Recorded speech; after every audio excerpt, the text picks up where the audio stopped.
Bonjour les amis, on est avec Verlaine Urbain. On va parler d'innocence en danger, on va parler de nos enfants, notre capital humain de demain. Et ce sont les plus fragiles. Exact. Voilà. C'est né, donc pourquoi est-ce que Innocence en danger s'est mis en place? Alors à l'origine, c'est Omer Asselier, donc la Voilà. présidente qui... On l'embrasse, elle nous regardera certainement, ouais, voilà. Qui est du côté de la on la Suisse. salue. Tout à fait, Voilà. Suisse et France. Ouais. Et donc à la base, en fait, elle travaillait pour l'UNESCO et elle a vu qu'il n'y avait pas assez de... C'était pas assez pragmatique, il n'y avait pas assez d'action de terrain par rapport à la protection des enfants. Et c'est comme ça qu'elle a quitté l'UNESCO et qu'elle a fondé sa propre association Innocence en danger, qui a pour objectif de protéger les enfants contre toute forme de violence. Où elle a vécu aussi proche, hein. Elle a été impactée dans le contexte proche, c'est souvent comme ça que les gens réagissent pour défendre ce métier. Donc on est dans ce contexte-là. Toi, tu es beaucoup impliqué là-dedans. Il y a une antenne belge, c'est ça? Exact. Qui s'appelle Innocence en danger, dont tu es le CEO, concierge, sorteur des poubelles.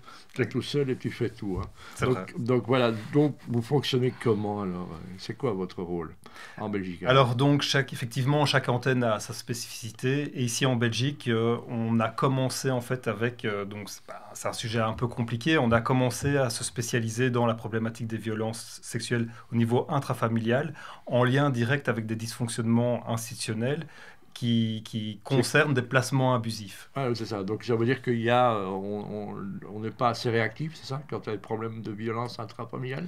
Alors c'est encore c'est bien plus grave que ça. Ce sont des situations, moi j'ai beaucoup de situations qui concernent des enfants entre 3 ans et 9 ans. Ce sont essentiellement des mères, hein. Il y a aussi des mères abuseurs, mais là ce sont des mères protectrices qui font un signalement pour des suspicions de maltraitance sexuelle commises par le père. Oui. Elles ont des documents attestés par des professionnels tels que psychologues, pédopsychiatres, psychomotriciennes, médecins légistes. Et malgré ça, les institutions qui sont concernées et qui sont normalement censées protéger l'enfant. Quelles organisations? Ça dépend de quelle organisation parles-tu concrètement? Donc c'est le secteur de l'aide à la jeunesse. Hein. Donc c'est les SAJ, SPJ, Okay. Tribunal de la jeunesse et ou Tribunal de la famille. Et donc ces services-là, au lieu justement de reconnaître ces attestations, ces rapports qui étayent les violences sexuelles sur l'enfant, eh bien, ils vont faire valoir le principe de présomption d'innocence du père, oui. Et ils vont forcer finalement le lien de l'enfant avec le père.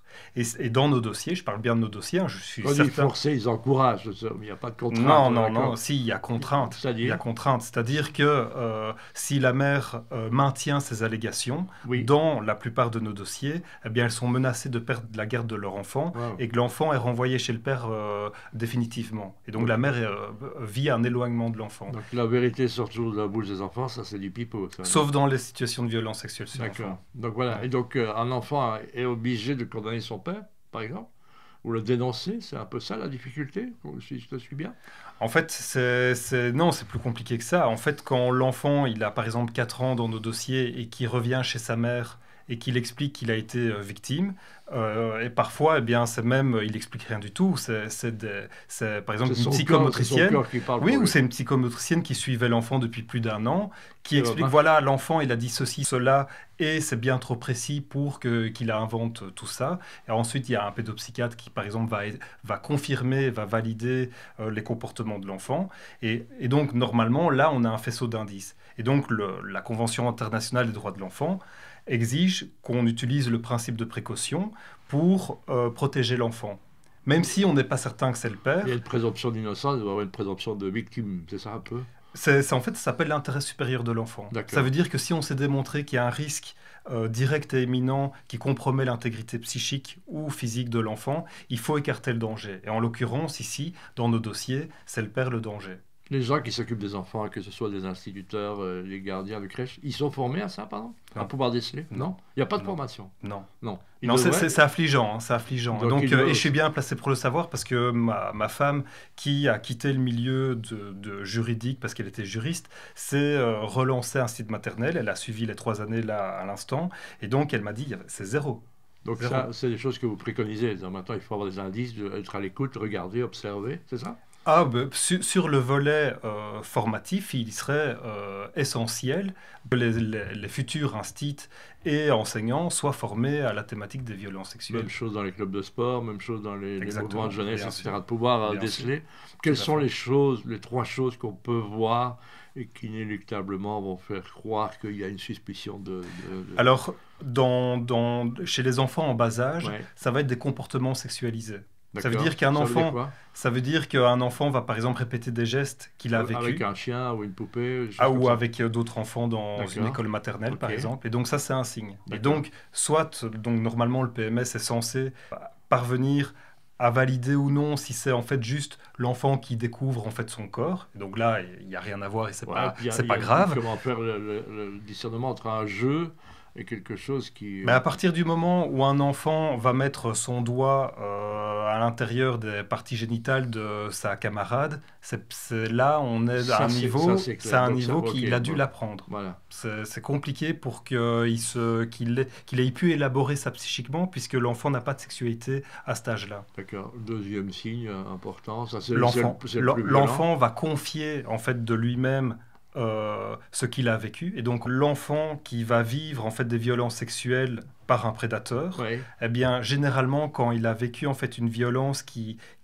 a créé chez lui en fait vraiment une souffrance physique, oui, à ce moment-là les chances sont beaucoup plus élevées pour que l'enfant parle. Et d'accord. donc quand l'enfant a 4 ans, qui n'est pas en capacité de mentir sur cette thématique-là, il ne sait pas élaborer ça psychiquement, parce qu'il n'a aucune notion de ce que c'est en fait une violence sexuelle. Et donc au moment où il se confie à un professionnel, eh bien là c'est un signe qui doit alerter grandement les professionnels et qu'il Quand faut on dit qu'ils professionnel, c'est pas aux parents. Alors, les parents ont du mal pour pas questionner votre enfant tous les jours, mais à un moment, être attentif, quoi.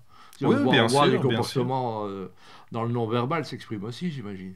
Alors là, c'est effectivement une troisième réponse, c'est des conséquences d'un trauma. Donc ça veut dire que, par exemple, nous, dans nos dossiers, généralement, l'enfant, en fait, il se réveille plusieurs fois la nuit en hurlant. Oui, Il ne se laisse pas changer.